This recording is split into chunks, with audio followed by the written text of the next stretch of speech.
तो आ गया फैसले का दिन और धीरे धीरे लगातार रुझान आ रहे हैं। ये नतीजों में अभी तब्दील नहीं हुए हैं, परिणाम में ये तब्दील नहीं हुए हैं, पर ऐसा लगता है, इन रुझानों को देखकर ऐसा लगता है कि फूल खिल रहा है बीजेपी में। शुरुआती तौर पर रुझानों को देखकर ऐसा नजर आ रहा है। ये जो जानकारी की पूरी स्क्रीन है, इस पर एक बार नजर घुमा लीजिए। कौन कहां से आगे है, पीछे है, वो हम लगातार आपको बताते चल रहे हैं। इसके अलावा किस तरीके का विधानसभा का गणित है, सदस्यों का गणित है, वो हम लगातार आपको बताते चल रहे हैं। इसके अलावा 28 में से 28 के रुझान, 19 पर बीजेपी आगे चल रही है, 8 पर कांग्रेस आगे चल रही है। हाथी की रफ्तार थोड़ी बढ़ी हुई है। हमने शुरुआत में ही आपसे कहा था कि बसपा कई जगहों पर या तो निर्णायक भूमिका में होती है या बसपा ने वहां से जीत दर्ज की है।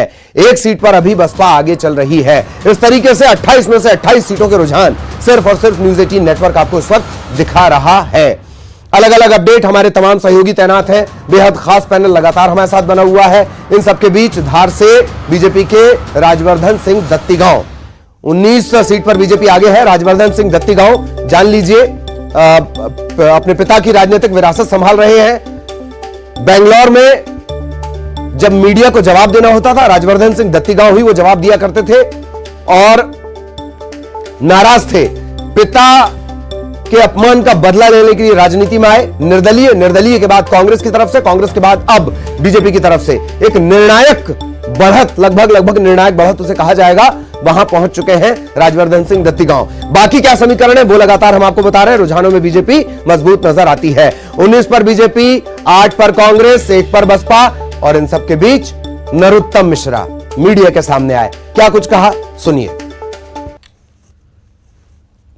पर मतगणना जारी है और इन 28 सीटों पर भाजपा के जो प्रत्याशी हैं वो लगातार आगे हैं शुरुआती रुझानों में। इस वक्त हमारे साथ गृह मंत्री नरोत्तम मिश्रा हैं। उन्हीं से जानेंगे, सर, शुरुआती रुझानों में बात करी जाए तो भाजपा के जो तमाम प्रत्याशी हैं वो आगे चल रहे हैं, तो किस तरह से, कितने भारी मतों से ये जो 28 सीटों पर जीत है भारतीय जनता पार्टी की? शुरुआती रुझानों में और अंतिम परिणामों में दोनों में भाजपा की बढ़त मिलेगी आपको।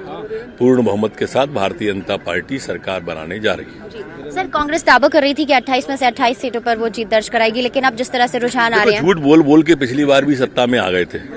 2 लाख का कर्जा माफ करेंगे, बेरोजगारी भत्ता देंगे, पर काट की हाड़ी तो एक ही बार चढ़ती है ना, चढ़ ली। सर, आपने कहा था कि जो नेतृत्व है कहीं उसमें कमजोरी है कांग्रेस के, क्या, कहाँ? मैं नहीं कह रहा, जनता कह रही है, परिणाम कह रहे हैं। 15 साल बाद चुनाव हुए, उसमें भी वोट हमें ज्यादा आए, सीटें 5 उनकी ज्यादा आई, पर बहुमत नहीं आया। और अब तो साफ है मामला, पत्ते की तरह उड़ रहा है। क्या सर 2 मिनट। तो बिल्कुल, ये हमारे साथ गृह मंत्री नरोत्तम मिश्रा हैं, जिनका यही कहना है कि जनता ने अपना बहुमत दिखा दिया है और किस तरह से परिणाम आएंगे और किस तरह से अभी शुरुआती रुझानों में भले भारतीय जनता पार्टी आगे है, लेकिन जो परिणाम है वो भारतीय जनता पार्टी के पक्ष में आने, यानी बहुत ज्यादा मतों से जो भारतीय जनता पार्टी है वो 28 विधानसभा सीटों पर अपनी जीत दर्ज करा रही है और अपना परचम लहरा रही है। कैमरामैन संजय नामदेव के साथ रंजना दुबे, न्यूज 18 भोपाल। नरोत्तम मिश्रा को आप सुन रहे थे। इन सब के बीच ये अच्छी तस्वीरें, आपके भरोसे की तस्वीरें, आपके नेताओं के भरोसे की तस्वीरें। सीएम पल का अपडेट न्यूज 18 देखते हुए लगातार ले रहे हैं, किस तरीके से लगातार हम समीकरण बता रहे हैं, एक सीट का बारीक से बारीक विश्लेषण लगातार चल रहा है, उसकी तस्वीरें। और